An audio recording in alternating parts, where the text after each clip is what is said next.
Good morning, everyone, and welcome to Claret and Booze. My name's Nick, and this is the Daily Ramble. I hope you're all well. Almost Christmas. It's getting close. It's getting close. It's just crept up out of nowhere, isn't it? You know, only a few days. I'll let you know what we're going to be talking about in a minute. Before you do, as always, if you're new to the channel, please, subscribe, hit that bell notification button, and if you enjoy the show, then hit the like button. It really does. It really does help us. We are pushing for 4,000. We're not far off now, so we're pushing for 4,000. We'd like to get there before the end of the year. We're only about 120 away or something like that. What we do notice, because we can see all the analytics in the show, around about 50% of our viewers that watch our shows, they're not subscribers.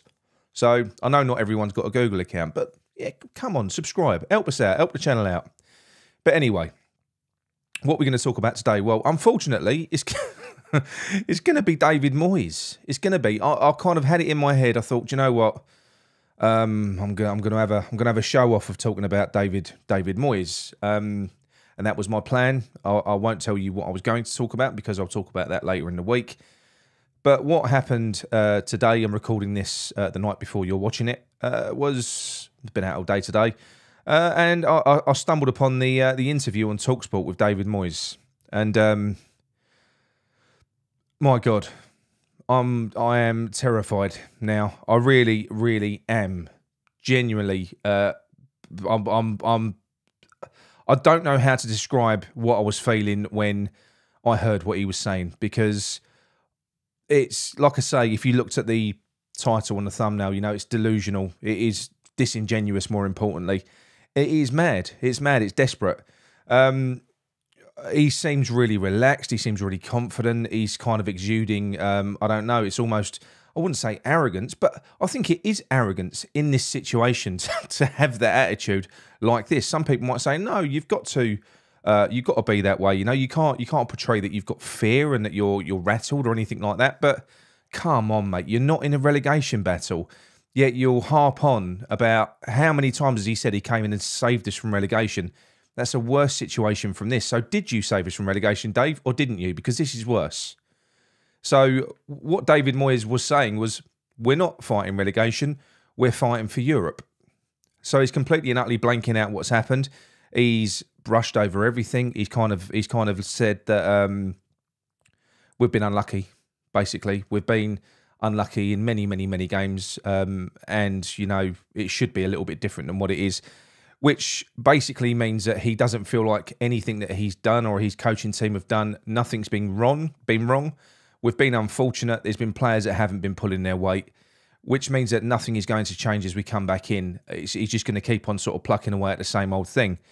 The other thing which is kind of telling is the fact that the players that were playing at the World Cup, certainly in the latter stages, the likes of Kehrer, I know Kehrer got knocked out, but even this applies to him as well. Kehrer, Aguirre, Rice and Paqueta, they have been given an extended break.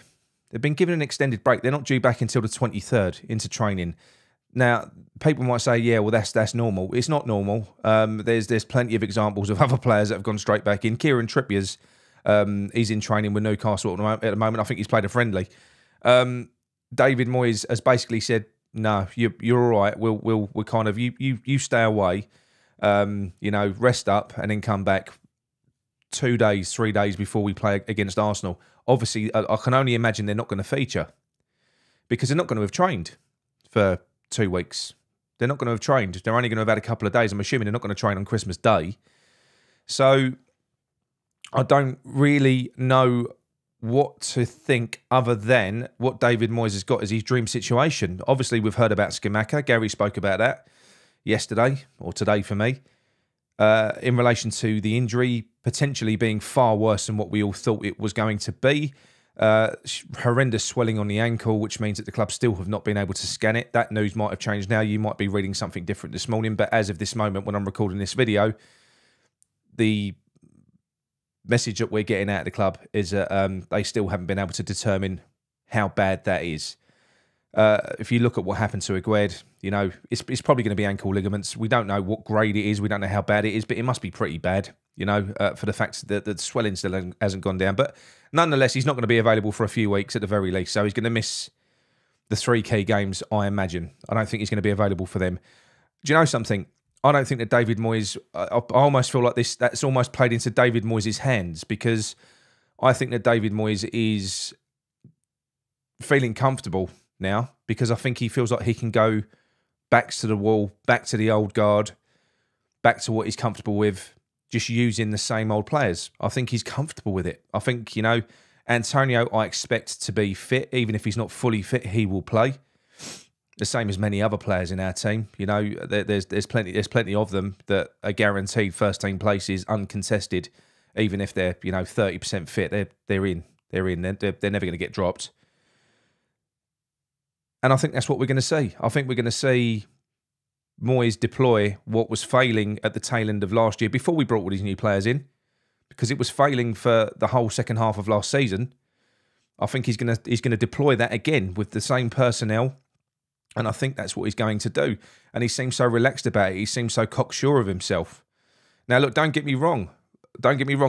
He could have something up his sleeve. Look, you've got to call him an expert. He's a manager. He's a football manager. He's worked in football for years. Maybe he knows something that we don't know.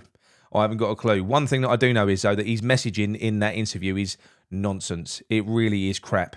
It's lies. He's kind of just completely brushing over the fact of everything that we've watched for this. If you just concentrate on this season, we're not unlucky. We deserve nothing out of Leicester. We deserve nothing out of Palace. We deserve nothing out of Everton. You go back to what the Nottingham Forest game, where we could have banged in three goals. Where else have we been unlucky, really? You might refer to the poor VAR decision at the Chelsea game, but then again, we got a helping hand in some other games that helped us get wins and get points where we probably didn't deserve it. So it balances out. Ultimately, we are where we belong to be, and if we don't improve in the second half of the season, then it's not going to get any better, and we're going to get relegated. Now, I think, like I say, the fact that the players are not coming back and they're not going to be training until the 23rd, I don't expect Paqueta to be featuring.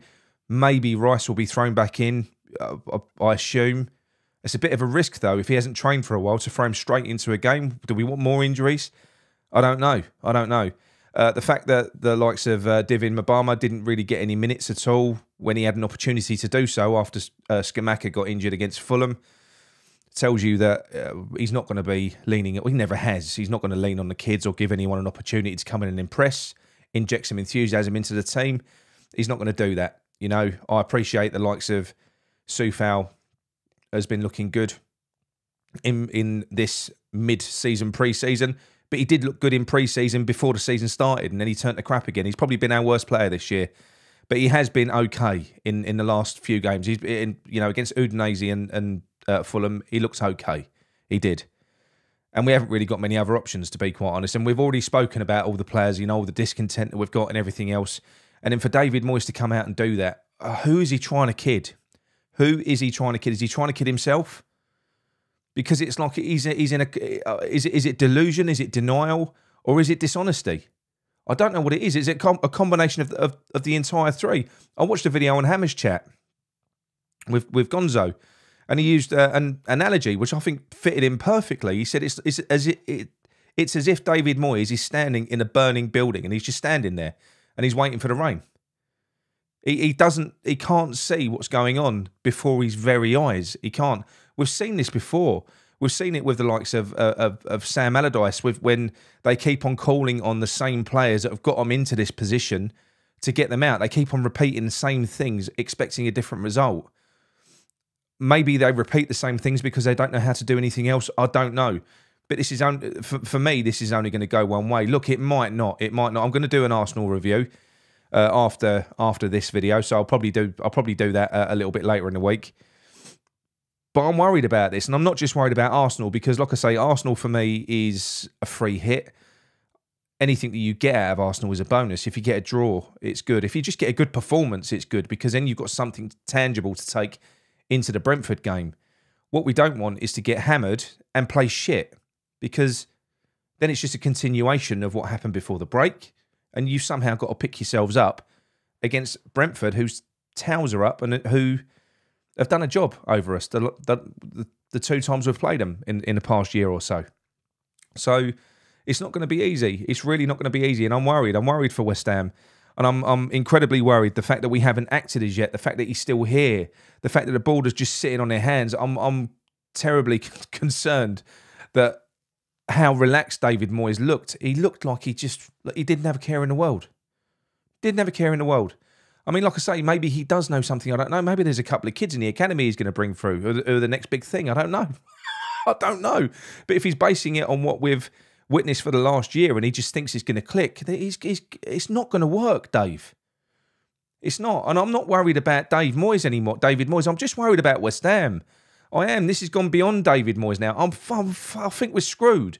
Because if we go the next 3 games and worst case scenario, we lose them and then he gets sacked, right? It's going to be so difficult for whoever comes in. It's a far worse situation than when David Moyes came in. And everyone says how he saved us. Somebody would be coming in after 18 games with us on 14 points with a ridiculously congested second half of the season coming up. Straight off the bat, they would have Leeds is 6 points up. But if we've already lost that, you've then got Wolves and Everton, which is 6 pointers. You can't lose them. It's pressure straight from the off. What are we asking of a manager to come in and do there? Whoever it is, whether it is a Sean Dyche who no one wants. You know, Sean Dyche, people say he'll come in, he'll get us running. It will take time. You get someone in, charismatic who would, a bit of a visionary who would want to come in and improve our style of play. It takes time. We can get cut adrift. We can get cut adrift to the point where we're no longer, what people were saying before the break, oh, look up, we're only 6 points from 8th place. We'll give it 5 games. If we haven't got results, we'll be 6 points from 17th place. We'll be cut adrift. That's how quickly it can change. This is we're coming into the part of the season now where the league starts taking shape. We've got teams around us that have already acted. You've got Wolves who have got a new manager. They're going to be investing big. In January, you've got Leeds are investing big. You've got Aston Villa that have gone out and got their new manager. They're going to be spending in January as well. They're all going to be reinforcing. And we all heard today that David Moyes came out as if it's his decision, saying, we're not going to be spending in January. No, you're not going to be spending. I've been saying that the whole way through. All these fucking players we're linked with. I know we've just gone out and we've got a kid for the under-21s from Brazil. He's not for the first team. We haven't got any money. And even if we had money, they would be mental to give it to him. Because if it goes wrong, you're going to need to give the new manager that comes in something, some carrot, to say, yeah, you can come in and spend some money. You can't let him get rid of players either. You can't, because some of the players that have fallen out with David Moyes that want to go, the likes of Soufal, who's not my favourite player, the next manager that comes in may well be able to make use of him. I don't know. You can't do anything in a transfer window, but it may not make it that far. It might not. Like we spoke about on the show at the weekend, I think if he loses against Arsenal and then the unthinkable happens and we lose at home to Brentford, he could get sacked at that point, which is before the transfer window opens. But it's still so tight. It's still asking so much of a new manager to come in and turn that around, really, with the mess that I feel that we're in, because we still look pretty crap in the pre-season games. We did. We look rubbish. It's the same old, same old. We've got so many players that want out the door. Somebody's got a huge job when they come in. They've got to kind of get the team playing. They've got to galvanise the team for a start. They've got to get them fit. And they've got to get their confidence up. That's the other thing, because football's all about confidence. And I think we've lost that. It's not going to take much to knock us. When you're where we are in the league, you could play really well, but then all of a sudden you go a goal down, it's going to knock you. It's going to knock the wind out of yourselves. But I was angry when I heard that interview. Incredibly angry. I've calmed down a little bit now. I'll go into a little bit more detail about why that is at the moment. You'd probably be expecting me to be effing and jeffing at the moment. But I'm incredibly concerned. I am. But then sort of going on to just one more thing before we go on. Look, there's people that have been going on about, what if David Moyes, what if he does turn it around? What if he does, what are these channels going to do? What are they going to talk about if David Moyes falls? I mean, there's a few people saying this. Fact of the matter is, we wear our hearts on our sleeves. we are brave enough to kind of show the courage of our convictions. We do that.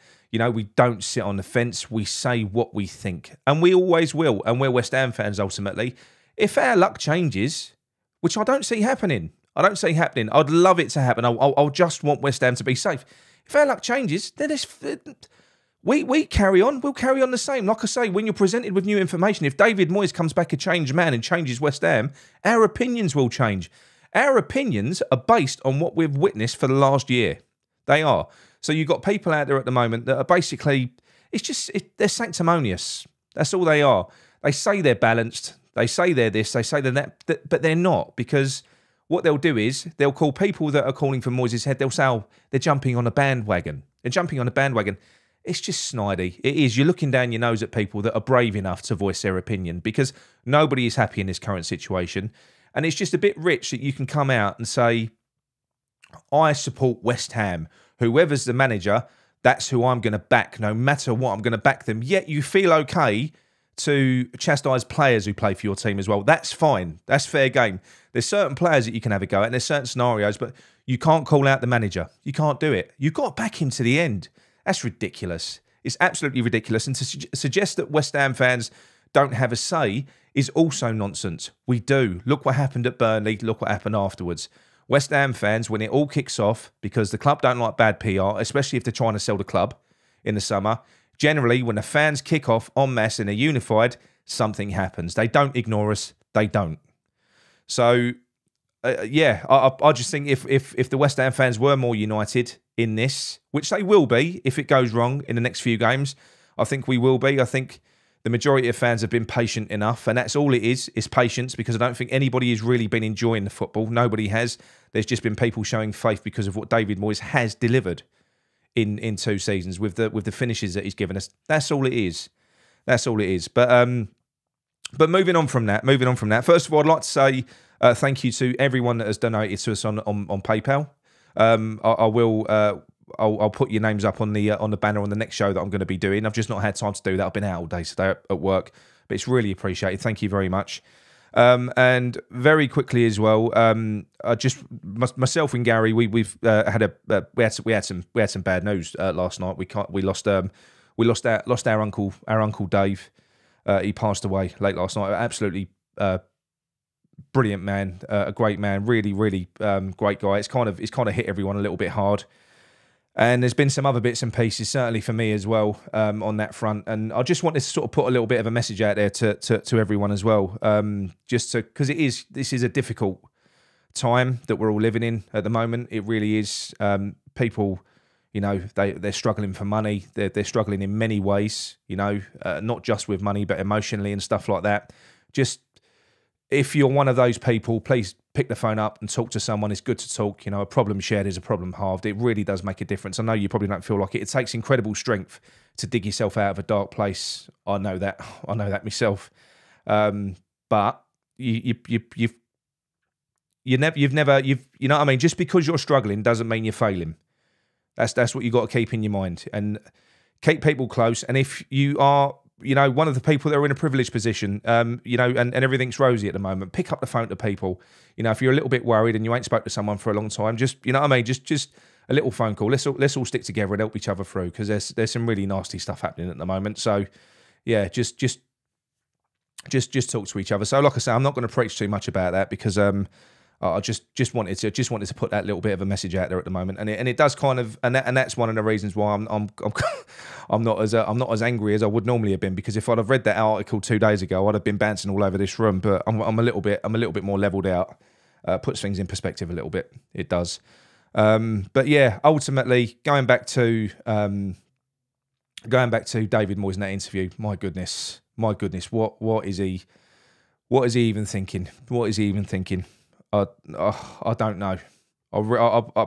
Unless it's all of a facade, unless it's just an act, I don't know. I don't think it is. I don't think it is with him. But look, that's enough rambling from me for today. I will be back.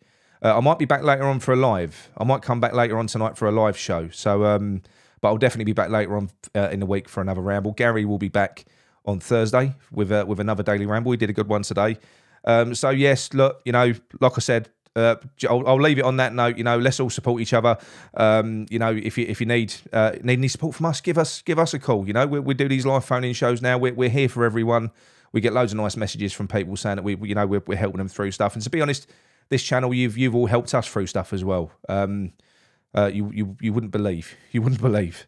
So yes, we're here to support you, even if you are Moyes in. In fact, even more so if you're Moyes in, because I feel even more sorry for you. That's a joke. I'm only messing. We can all think what we want. We can. It's our opinion. You can be Moyes in, you can be Moyes out, you can be Moyes meh, not really bothered, on the fence. Everyone's entitled to that opinion. Okay. And all we do on this channel is we give our opinions, and that's it. Okay, well, look, that's enough from me. I hope you enjoyed the show. If you did, drop a like on it, please, because it does really help us. And yeah, please subscribe to the channel. Help us get to that 4K. All right. I will not wish you a Merry Christmas yet, because we're going to be back before Christmas. All right. I'll speak to you soon. Come on, you ants.